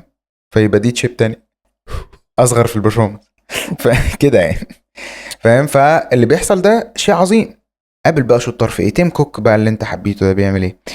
واللي انت مش مقدر قيمته، مش مقدر قيمته. هو عارف يجيب كونتراكتات وعقود ان هو ياخد من تي اس ام سي الشبات الجديده قبل اي حد. فهتلاقي ان معياريه معينه اسمها N3E ولا كانت N3B مش فاكر يعني، بس كانت انتاج معين هم اول ناس خدوه، اول ناس عملوا بيه بروسيسورز، فاهم؟ وبعد كده راح للجميع. فهو عارف يعمل الحاجات دي، فكان انتاج المصانع بتاع تي اس ام سي بيوفر شرائح اكتر لابل، فهم اللي بتشوف عندهم التكنولوجيا الجديده، هم اللي اول ناس يقدموا لك مثلا 3 نانومتر وبعد كده كله يجري على 3 نانومتر، بس هم اول ناس يقدموا ليه؟ عشان عرفوا يعني تيم كوك عرف ياخد كميات وشرائح من الناس دي بعقود ومش عارف ايه، فاهم قصدي؟ نفس الكلام بيعملوا في الشاشات، نفس الكلام بيعملوا مع كوالكوم نفسها اللي بتنافسه، بياخد منهم برضو تكنولوجيا جديدة وما هكذا. هو بيعرف ياخد عقود، فاهم، ياخد حصرية. احسن شاشات. يعني في جيل معين انا بس مسقطه هو ايه، بس كان في نسخة من شاشات الاولد كانت اسمها الام 13 والام 14. كانت النسخة القديمة هي اللي موجودة في فلاج شيب سامسونج، والنسخة الجديدة هي اللي موجودة في الايفون. فاهم؟ عشان هم عرفوا يعملوا عقود ان هم ياخدوا الشاشات الاحدث، فاهم، وهكذا يعني. فهو شاطر في الموضوع ده، فعشان كده هم عرفوا يعملوا الشيبات دي بشكل اسرع وطبعا عرفوا يسوقوا لها وعرفوا يستخدموها في الهاردوير بتاعهم، لان هم بيعملوا الهاردوير كمان جنب يعني هم بيعملوا ده، بيعملوا سوفت وير. قصدي عرفوا يعملوا السوفت وير اللي يستغل ده، قصدي بشكل كويس. فتشوف اثر استخدام الشرائح الاقوى بتاعت دي اللي هي efficient جدا، تشوف اثرها في برامجهم اللي هي زي فاينل كات، تشوف اثرها في برامج تانية برضو، فاهم قصدي؟ اخي انا بمنتج فاينل كات، اه وحاولت كتير قوي اشتغل على بريمير، ما عرفتش. بريمير باشا، ما عرفتش خالص. اوكي، وده من زمان. ولما انت عملت الفيديو الشهير بتاع انا سبت ماك ورحت ويندوز وجمعت جاب لي جهاز مشاكل. فاللي هو انا حسيت ايه ده، في ايه، هو في طفره حصلت في ويندوز انا مش بيحصل، فاهمني، وبالتاكيد انا مش عارفها. أقول لك لما على لقيتك عم رجعت تاني لابل قلت لا خلاص باشا، انا ما فيش طفره ولا حاجه. بس عندي أنا جهاز بص- ويندوز بره والله ما فتحته بقالي 4-5 سنين. لينا احنا كمونتير طبعا للاسف الماك احسن بكتير، يعني بالرغم من، سيبك من الويندوز كويندوز سوفت وير، يعني هي الفكره في الهاردوير نفسه. تكامل السوفت وير مع الهاردوير طبعا ده شيء هو اللي مخلي الماك احسن، بس بقول لك ان الهاردوير نفسه في عالم الكمبيوتر اقوى بكتير من شرائح الام، بكتير، بارقام خزعبليه، فاهم؟ يعني 50 90 كارت ال 50 90 ده. بص انا ماليش دعوه بالسبيكس بتاعت كل جهاز ايه، انا في الاخر هيطلع لي بيرفورمانس احسن من الماك. ممكن، لا مش بص، شوف ممكن انت تراجعت اهو، لا ممكن، يعني انا ماليش دعوه. انا تاني انت انا جربت مش بقول لك في الآيفون. شك، بقول لك لا، في طريقه ماشي يقدر. تاني الايفون ممكن يكون الرام اللي في ايفون دي 4 جيجا، اوكي، وقدامي موبايل اي نوع اي براند تاني 8 جيجا، فهو كسبيكس ده اعلى من ده. بس بجد انا بلاقي في ابل كتير ان البرفورمانس بتاع ده ال 4 جيجا هنا بيدوني برفورمانس احسن من ده. دي التوليفه دي معموله ازاي انا ما اعرفش. بص، السوفت وير ما بين الاندرويد والايفون مختلف خالص أوكي. في التعامل بالذات مع موضوع الرام ده. ولكن لا، الايفون اقوى فعلا، بس عشان هو اقوى، مش عشان اقل بسبيكس اقوى يا صاحبي. يا حبيبي عادي. انا بقول الكومباتيبلتي بتاعت الايفون لا خلاص. هو اللي حاصل مع دلوقتي السوفت وير مع الهاردوير هو عامل لك حاله. ده كان زمان، ماشي دلوقتي هو اقوى عادي. غير الحاله وغير الدمج وكده، هو بالفعل بقى بيعمل تشيبس اقوى بس. فاهم قصدي؟ يعني هو سهل كده وسريع كده ولذيذ كده، عشان اخيرا بقوا بيعملوا هاردويرز قوي، هاردوير اقوى من الاندرويد اصلا. تمام، يعني بيعملوا شيبات بقالها دلوقتي من اول ايفون 6 اس، تمام، بقوا بيعملوا شيبات اقوى من شيبات الاندرويد المنافسه. يا دوب كوالكوم بدات تشم نفسها اخر جيلين، عشان كده غيروا الاسم وسموه 8 اليت، فاهم؟ بس هو يعني يا دوب بداوا يشموا نفسهم اخر سنتين. ولكن الايفون انت حاسه كده مش عشان هو فيه سبيكس اقل والسوفت وير عامل تناغم وكده، ده موجود ولذيذ، ولكن بيحصل عشان الهاردوير اقوى. الهاردوير هو الاساس للاسف يعني، والسوفت وير بيكمل عليه وبيخلي التجربه احسن. فاهم قصدي؟ يعني في حاله السرعه والسلاسه والاستخدام فتره اطول، الاساس الهاردوير. السوفت وير هو اللي بيحسسك بالايه، بان الدنيا مريحه شويه، فاهم؟ يعني ان الدنيا متناسقه زي التصميم كده، فاهم؟ زي الزواق اللي فوق التورته. فاهم قصدي؟ شايف نيو هيعمل ايه؟ هيودي ابل لفين؟ هيجيب ناس اكتر؟ هيجيب ناس ولا اكتر هيبقى تجربه زي للماك؟ تجربه الماك بوك اللي هتختفي على طول بعد سنتين؟ لا مش هيختفي. هو بس مش عندنا في الوطن العربي، يعني انا مش شايف هو هيعمل حاجه عندنا في الوطن العربي، بس بره هو طبعا هيجيب يوزرز اكتر للماك، ونأمل في ان ده يحسن تجربه التطبيقات كمان. يعني ده يبقى حاجه جميله قوي لو في تطبيقات اكتر بقى تتعمل خصيصا للارم. حاسس انها تورته متقسمه بين ويندوز وماك، واخد بالك؟ هتفضل كده يعني. وهتفضل كده يعني. انا مستني يعني مثلا احنا حتى في البرامج بتاعت العماره اه اوتوكاد نازل منه فيرجن واحد بس الماك. ماشي. ادوبي لا نازله هنا وهنا، اه اوكي، بس سلس اكتر على الماك. ماشي. مثلا اوتوديسك 3 دي ستوديو ماكس ويندوز، مايا ماك. فاهم. تمام، فبحس ان هم مقسمين، مش هنخش على شغل بعض. انا بصراحه مش عارف قوي الحاجات بتاعت الهندسه. ما دي مش بس معلومه، انا بقول لك انا ده اللي انا آه. شايفه، ده اللي انا حاسه من السوق. هو بالتاكيد دلوقتي بقى في عالم الويندوز، بتتكلم عن عالم الويندوز دلوقتي، هو هيفضل معاه حته تورته انك تعمل موديلز اي اي اوف لاين، تمام، عشان في جي بي يوز اقوى، ماشي. تمام، ورامات غاليه. بس يعني الناس بتلف حوالين الموضوع ده دلوقتي، يعني بيجيبوا بقى ماكات ويعملوا تاورز وماك مينيز كتير بقى ب 64 رام، ويعملوا تاورز عشان يوصلوا لعدد الرامات المناسب اللي يران موديلز. بس هي لو عرفت يعني تحصل على رامات في عالم الويندوز تقدر تران موديلز احسن واسرع بكتير من الماك، طب ممكن لان تشرح الجي بي لي، يوز اقوى. ممكن تشرح لي بسرعه قوي مشكله الرامات اللي حاصله اليومين دول؟ لان انا سمعت عنها كتير بس مش فاهمها.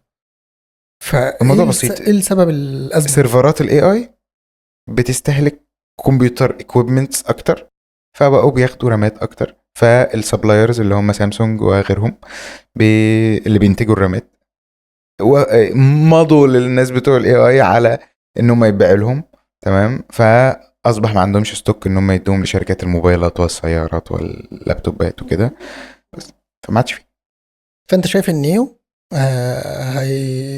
هيجيب يوزرز هيلقى اكتر بره. قبول بره؟ طبعا انا شايف لا، عشان انا مش شايف انه هنا كمان، لان هنا ناس كتير قوي بتبقى عايزه تخش الحته بتاعت الماك، بس لا شايفين ان هو غالي جدا. ما هو غالي جدا فاهمني؟ ستيل. بس الموديل الجديد ده لذيذ. لا غالي برضه. هو نزل في يعني مصر كام؟ بصيت على سعره؟ ب 42. طب والاير بقى العادي بكام؟ الاير الام 1 ياه، تقدر إيه تجيبه ده؟ ب 32 و30 و29.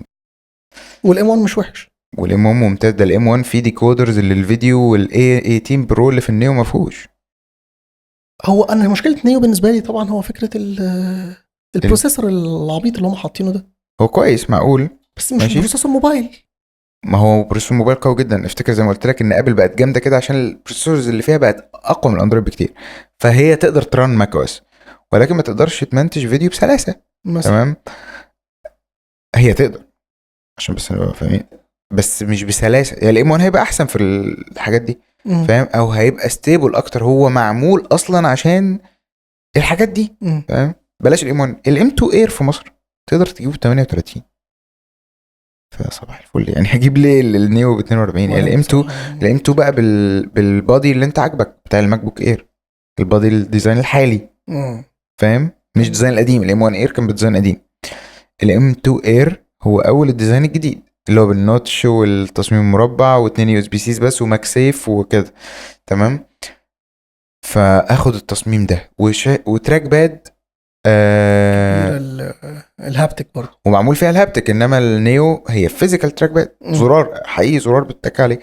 الكيبورد بتنور، النيو الكيبورد بتاعه مش بتنور، تمام. النيو بيبتدي من 256 جيجا بايت من غير تاتش اي دي. الام 2 اير اللي بيبتدي من 256 جيجا بايت فيه تاتش اي دي. اقول لك على حاجه يا صاحبي، انت ممكن تجيب ام 4 اير كسر بال 42. ام 4، الام 4 ده بقى هو كده مش واخد فيها سعريه حلوه عندنا في مصر، ده ضايع. الام 4 اير بيجيب 16 رام، انت فاهم يعني ايه 16 رام؟ يعني هتقدر بقى تمنتج بجد المالتي كامل اللي احنا عاملينه ده، الام 4 اير يبلعوا حلاوه. حلو جدا. طب قول لي رايك في الفليب اللي هينزل جديد في شهر فولد 12. يعني هيبقى فولدبل، هيبقى فولدبل بوك ستايل. الفليب اللي هو بكده، الفليب بيبقى في الكت، زي الفليب فوم بتاع زمان. اوكي، فاكر الموتو زي؟ موتوريل، ما اسموش، كانش اسمه موتوريل، كان اسمه ريزر. اوكي. اسمه ريزر، الريزر اللي كان بيعمل كده. انا بقول ايه ريزر دي؟ هو كان اسمه كده؟ هو كان في موبايل انا فاكره كويس قوي اللي هو كان، لا انا عندي فقد الذاكره، معلش يا باشا معلش مش قادر. لازم اعرف اسمه دلوقتي. ايوه الريزر عادي، في ايه؟ موتوريلا ريزر، تمام. اللي كان بيفتح كده، اللي كان بيلمع ده الفليب. ده الفليب فون. ابل بتعمل ايه بقى؟ هتعمل فولدبل بقى، بوك ستايل، حلو. زي يعني كانك بتفتح كتاب كده، ماشي. فاهم؟ زي بالظبط السامسونج فولد، شفته انت اكيد اللي بيعمل كده. مم. هم يعملوا ده ولكن بأبعاد مختلفه. حلو، انت شايفه ايه على حسب الاشاعات اللي طلعت لغايه دلوقتي؟ انا طبعا جوايا لسه المؤمن بان ابل اكيد هتعمل حاجه كويسه ان شاء الله، فاهم كده يعني. طب خلينا تشرح لي التجربه عموما. انت اعتقد استخدمت حاجه زي دي قبل كده؟ قعدت سنه كامله بستخدم جالاكسي فولد 3 كموبايلي الرئيسي، ما بستخدمش حاجه ثانيه جنبه. حلو، تجربه الفولد ايه؟ رائعه رائعه، لو ما فيهاش السايد افكتس. ايه اللي هي ايه بقى؟ مم. البطاريه دايما سيئه، ماشي. ولكن مؤخرا ابتدوا يظبطوا الموضوع ده. الشاشه مش متضايقك؟ الحافه الاول كنت بتضايق منها، بس بعد كده بتعود عليها. تمام. زي بالظبط فكره النوتش مثلا، اول ما نزلت في الايفون 10 حاجه مفتوحه في الشاشه، ايه ده؟ مم. الشاشه اللي بشنب دي فاهم؟ بس بعد شويه تتعود عليه. طب نفس دلوقتي الفكرة. في شركات خافت ده تماما، قدرت انها تخفي الاتش دي تماما لسه الشهر ده الشهر ده. اوبو فايند ان 6 اوكي. ده فولدبل بتطبيقه في النص، ما تحسش بيها ابدا، وما تشوفهاش ابدا تحت اي ظروف الا في الانعكاسات. لو طفيت الشاشه، طب ماشي، ما هي فاهم؟ آه. لو الشاشه منوره مش هتشوف حاجه، مش هتشوف مم. اي انعكاسات، مش هتشوف حاجه، عادي، شاشه جميله، مش اي مشكله، فاهم قصدي؟ مم. فده طبعا حل عبقري. ولكن الفولدبلز حتى الان حلوا الكاميرات، حلوا البطاريه، حسنوا الصوت كويس جدا، ولو ان الصوت كان تشالنج كبيره عشان السمك، الصوت محتاج مسافه يتحرك فيها. ولكن الازمه الكبيره دلوقتي ما زالت المتانه. حلوا الميه، بقى مقاوم للميه، ولكن متانه الوقوع والخبط وكده، والموبايل هو مفتوح لسه مش احسن حاجه عند الكل. وبرضه المتانه ضد التراب الرفيع، ودي حاجه ما بتبانش. انت بعد استخدام سنه ونص فجاه تلاقي الموبايل شاشته باظت، مع انك ولا وقعت ولا عملت حاجه، بس المساله كلها ان دخل رمل رفيع جوه الهنج مثلا، جوه المفصلات، فاثر على الشاشه وهي بتتفتح، فجابت لك خط اسود في النص او كده يعني. انا بتعجبني بمناسبه الهنج، انا بتعجبني قوي الهنج بتاعت الماك عموما، خطيره، تحفه. اهي دي بقى احلى هنج جربتها فعلا، واحلى تراك باد. واحلى تراك باد. شايف؟ وبالنسبة لي- بنتكلم على شويه حاجات هي آه. فعلا ما حدش عملها من المنافسين. التراك باد عمري ما تراك باد. استمتعت بتراك باد زي بتاعت ابل. والهنج ان خطير. اللابتوب ما يتقلبش وانت بتفتحه وانت بتقفله. وما زال بصراحه حتى الان البيلد كواليتي او المتانه بتاع الجسم نفسه مفيش حد عملها بالحلاوه دي، فاهم قصدي؟ يعني ده لو ابل لو جايه لنا سبونسر للحلقه دي طبعا مش هنعمل كده. ثم مش بيسبونسروا حد اصلا، ما بيعبروش حد يا باشا.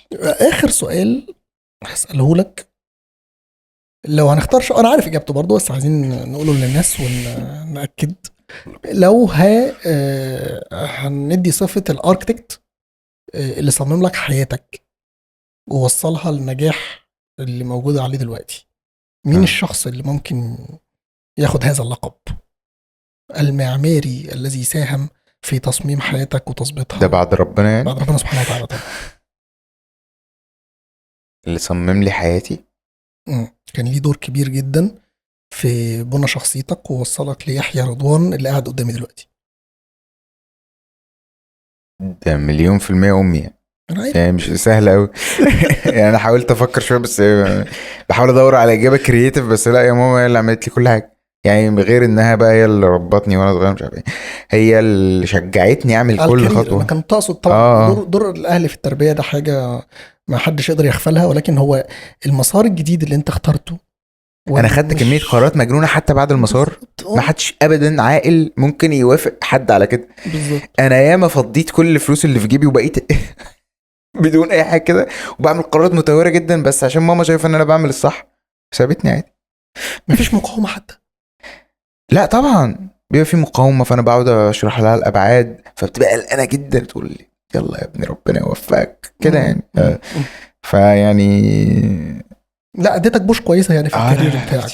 كتير قوي بس في ناس كتير قوي ساهمت، بس برضه في ناس كتير قوي ساهمت. احنا قلنا نلخص الموضوع كله في دور شخص واحد. اوكي، عايز تذكر حد تاني؟ والله لا في ماشي. بجد لو عايز في ناس تفتكر حد كتير قول لي. ساعدتني يعني من اصدقائي. مم. في حد ابن عمتي مم. قريبي، والناس كتير هتكون عارفاه، محمد أوكي. الجمل. تمام. بس انت مم. ممكن ما قابلتوش قبل كده يعني، بس هعرفك بيه، هعرفك بيه. اوكي، واحد من ده اصدقائي اللي حد. شجعني كتير، بس مش يعني مش تشجيع الناس، لا شجعني عادي بجد بقى، انا اللي اصحابي هو يجي كلهم، معايا كده وبتاع، نروح اماكن انا ومش عارف. اصحابي كلهم كانوا عرر يا اخي. والله العظيم انا ما فيش حد خالص كان شغال. انا الحته دي انا لما قلت هخشها، انا راجل مهندس واصحابي كلهم مهندسين، واقول لهم يوتيوب ايه يا عم اللي انت بتتكلم فيه ده لا، وكانوا نيجاتيف انرجي ماشي على الارض. اول سكريبت ده وفاكر والله العظيم وديته لواحد صاحبي كده او شله، ايه القرف ده. يا والله واحد صاحبي وحيد وما كانش ايه يعني، ده اللي انا فاكر انه شجعني. هو شافه تحفه، مش تحفه عشان هو تحفه عشان ابتدي.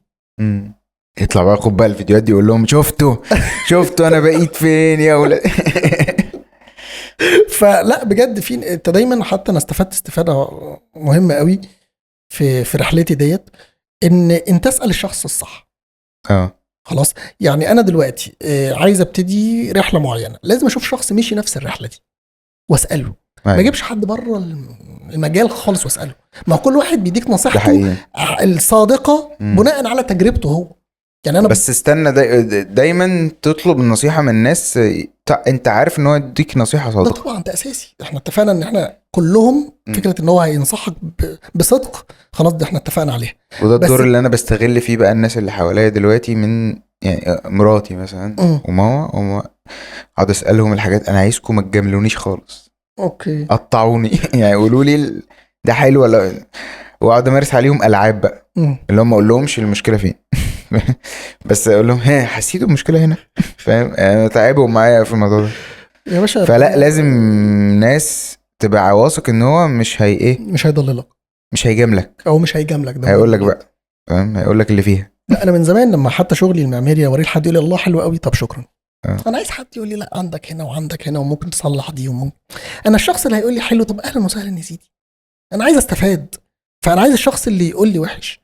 انا حتى كنت وانا بدرس، كان في دكتور كده انا كان ليه فضل عليا كبير قوي، كان دايما بيديني درجات زي الزفت، واتعب قوي في اللوحه ويطلع عيني وبتاع 6 من 10، مع ان لوحه اقل منها واخده 9. اوكي. فجيت في مره قلت له يا دكتور نفسي مره تقول لي كلمه حلوه. يا اخي ده نشفت ريقي. بصص لي كده قال لي حبيبي انت لو عايز تعرف ان شغلك حلو ولا لا وريه لاصحابك، هيقعدوا يقولوا لك ده تحفه، انما انت جاي تقعد معايا 10 دقايق عشان اقول لك الاخطاء فين. بس ده نكهه ده ايه. يعني ممكن الاثنين قوي. يعني ممكن الاثنين. ممكن تقول لي انا مش هضيع ال10 دقايق في مجاملات. طب يا سيدي محتاجين لا محتاجين نطري برضه. مش كده. الله يمسيك بالخير. هو كان نكدي فعلا والله، بس راجل ليه فضل عليا كبير بصراحه. وانا بحبه لان انت معلش انت رايح الكليه عشان تتعلم. يعني عارف انت بتاخد الدواء عشان يشفيك. مظبوط. طعمه حلو.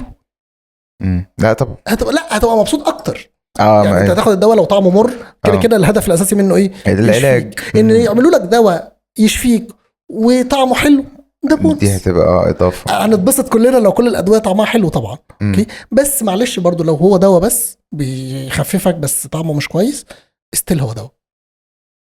ده حقيقي. انت دايما محتاج بقى في حياتك حد يديك ده ويديك ده. ما اصل انت مش هينفع تاخد ده بس برضو، يعني لازم تاخد الاثنين. يعني لازم تاخد برضو الشخص اللي يحسسك باللي انت بتعمله ذو قيمه، فاهم؟ والشخص اللي ينتقد اللي انت بتعمله ويقول لك انت غلطان في الحته الفلانيه. والله يا سلام لو الشخص ده نفس الشخص عادي بقى يقدر عنده الفصل ما بين الاثنين. احكي لك قصه سريعه جدا كده قبل ما نختم. كان في دكتور عندي والله مش لازم اذكر اسمه مجدي تمام.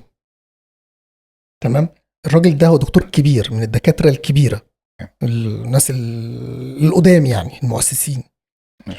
فانا لما كنت بعمل اللي انا بعمله ده بالنسبه للدكاتره الصغيره والمعيدين، ايه الهبل ده؟ اوكي. الراجل ده كان بيسبورت بشكل رهيب، كان بيتفرج على فيديوهاتي كامله. كنت بجيب ناس هو غير مهتم بيهم على الاطلاق، تمام، ويجي يناقشني في بودكاست 1.5 ساعة انا بتكلم مش مع معماري، كان مع طاهر المعتز بالله، ده اصلا مؤلف. فيقول لي اصل انا لفت انتباهي الجمله اللي انتوا اتكلمتوها وحبيت. قلت له يا دكتور معلش، هو انت بتتفرج ليه على حلقه بودكاست مع طاهر المعتز بالله؟ يقول لي لا معلش، انت بتجيب لي ناس حلوه لازم اتعرف عليهم. فانت ازاي اصلا واصل لكم الوعي ده ان انت اب تو ديت مع كل ما هو جديد؟ روح كلمه دلوقتي على الاي اي، شوف انت راجل قديم ازاي، هتلاقيه اب تو ديت جدا كل شيء. بحب الناس دي قوي. فلما بتفرج على النماذج دي بقول يا نفسي لما اكبر افضل انا مش مواكب هعرف اعمل كده. آه. انا شفت النموذج ده، هو كان في دكتور مجدي ربنا يديله الصحه، وكان في محل. انت طبعا احنا لما مستخدمين الماك القدام، فمحلات اللي بتصلح الماك دي كانت قليله قوي، فكان في محل معين في موجود في روكسي، صاحبه راجل خمسيناتي كده، قادر انه يفك الماك ويركبه تاني حافظ بقى حته حته. هو راجل كبير، المفروض ان الماك ده لسه ظاهر من 10 سنين مثلا، فانت لحقت اتعلمته امتى وفهمته امتى وفهمت مشاكله امتى وتفكه وتركبه تاني ازاي، وانت راجل كبير يعني، انت دلوقتي عندك 50، فاحنا بنتكلم في ال 45 لما اتعلمت كنت منبهر بيه. العيال الصغيره مش عايزه تتعلمه، هم شغالين على الويندوز، انما انت ازاي كده؟ وكل ما يحصل حاجه جديده ولا واجيب له مشاكل من تحت الارض يحلها لك برضه. فده راجل كان عبقري. ففكره فعلا النموذج ده من الناس نوصل للسن ده ونفضل. انا دلوقتي بجد الحاجات الجديده انا خلقي ضيق قوي، واحنا لسه في الثلاثينات. خلقي ضيق جدا جدا يعني. انا اي حاجه جديده بره التك، فاهم؟ بره التك لسه عندي خلق شويه بس اي حاجه بره التك لا مش قادر، خليني في اللي اعرفه ارجوك فاهم؟ معلش، ايه اللي اتغير فيك بعد ال30 غير خلقك؟ غير خلق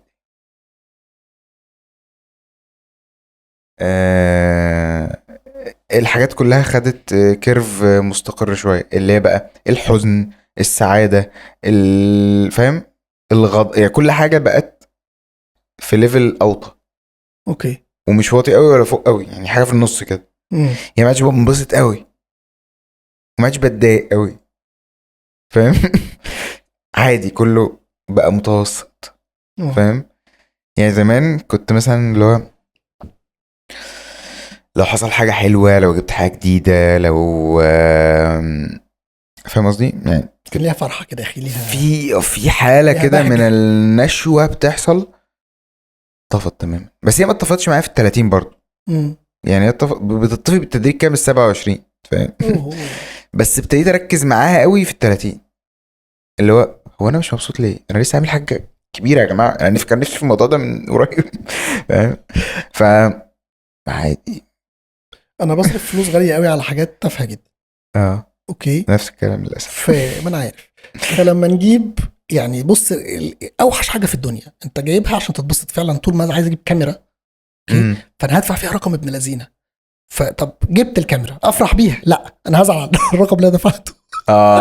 فانت لا الحمد لله ما عدتش بعمل متضايق من الموضوع ده. قبل ما تشتري انت زعلان ان الكاميرا مش عندك، وبعد ما تشتري زعلان على الفلوس اللي دفعتها. اوعى تعمل كده، بتضيع كده الفرحه. طب كده في ويندو صغيره للفرحه مش هتلحق تاخدها ده بتبقى كام ساعه انا متضايق جدا. خلاص جبتها، اتبسطت، خلاص يا ابني دي كاميرا حلوه قوي، اتبسط. لا يا اخي، دفعت فيها كتير برضو. انا فاهمك بس انا ما حاولتش افايت حاجه زي كده، بس هي ما بتجيليش. يعني انا بيبقى حسابي في البنك فاضي وبس معايا كاميرا جديده كاميرا جديده فاهم؟ كاميرا سينما، فاهم؟ اللي هو في حاجه فاهم اجدد هنبسط. بس انا عندي مبرر لنفسي غير منطقي وغير صحيح، ولكن انا بقنع بيه نفسي ومبسوط ان يعني مثلا انا هانفست، انا معايا 10 جنيه تمام، فانا هانفست الصح انك تنفست 2 جنيه وتشيل مثلا مش عارف ايه صح انك تنفست 2 جنيه. بس انا عملت انفستمنت ب7 جنيه. اوكي، دي كارثه. انت معاك انت المفروض تعين كذا وتعمل كذا مش عارف ايه. لا، ما هو انا ان شاء الله ال7 جنيه دول اللي انا حطيتهم في هذه الحته هيخلوني اجيب 20 و30 و40، فاهم قصدي؟ وفعلا بيحصل، يعني بيبقى كرم من ربنا برضو، مش حاجه الواحد اللي بيعمل حاجه. بس انا للاسف دي عاده وحشه جدا، عاده راسماليه للغايه يعني. بس اللي هو ان انا بقيت بدفع عشان اجدد الشغف اللي يخليني اكمل عشان اعرف اكمل الشغلانه دي. ولا واحنا رخمين، احنا ممكن في حاجات كتير تمشي باقل من كده، بس احنا لازم نوصل للاضاءه اللي عامله الكواليتي يعني انا ممكن ادفع $70 في لط فاهم بتاع الوان عشان هتحمس لحظه تلوين الفيديو الجاي، اغير لوك شويه كده فاهم. يا ابني $70 دول تاكل بيهم اسبوع بس معلش ده لط كده. يا اخي انا مش عايز الحلقه تخلص والله. لا ما تقولش انها خلصت اصلا، معلش للاسف عشان الناس لا مش هينفع. بس النقاش اتفتح، خدت بالك النقاش مش ازاي. ايوه بجد نورتني النهارده يا يحيى والله انا مبسوط خالص ان انا معاك، وانا يعني من one of your fans ربنا يخليك والله. يعني بحب قوي يعني من اكتر الفيديوهات اللي انا حبيتها لك السلسله اللي كنت بتوري فيها الناس ازاي البيت ده المفروض يبقى احسن بالطريقه العربيه، يعني المساحه في النص والنور ومش عارف ايه. فانا بحب قوي يعني انا متضايق من نفسي ان انا بعمل حاجات غربيه في التصميمات عندي ونفسي ارجعها للفيلينج الشرقي ده. فانا عايز مساعدتك بقى. اتقل عينيا، اتقل بقى. احنا دلوقتي شغالين على احسن حي لمصر. ايوه انا شفت ريل المدينه بقى تبقى متصممه، وازاي المواصلات تصمموا مش عارف ايه حوالين ايوه دي هتعجبك قوي بجد. يعني متشكر قوي يا يحيى، وانا انت عارفني جزء من البهدله اللي الواحد فيها والطريق اللي احنا مشينا فيه ده كان بسبب حضرتك يعني. ليه يابا؟ كل حاجه غاليه جبتها في حياتي كان بسببك. انا اسف. والكواليتي اللي احنا واصلين لها دلوقتي ديت فعلا هي انت ليك فضل كبير فيها يا عم. ربنا يديم عليك دايما شطارتك اولا، وانك دايما مفيد للناس، وانك بتنسباير شباب كتير. عشان كده انا اصريت والله ان انت لازم تكون معايا النهارده، وعارف ان الحلقه دي بجد هتكون مفيده قوي لناس كتير. شكرا يا شكرا على الاستضافه غير لطيفه كنت. شكرا.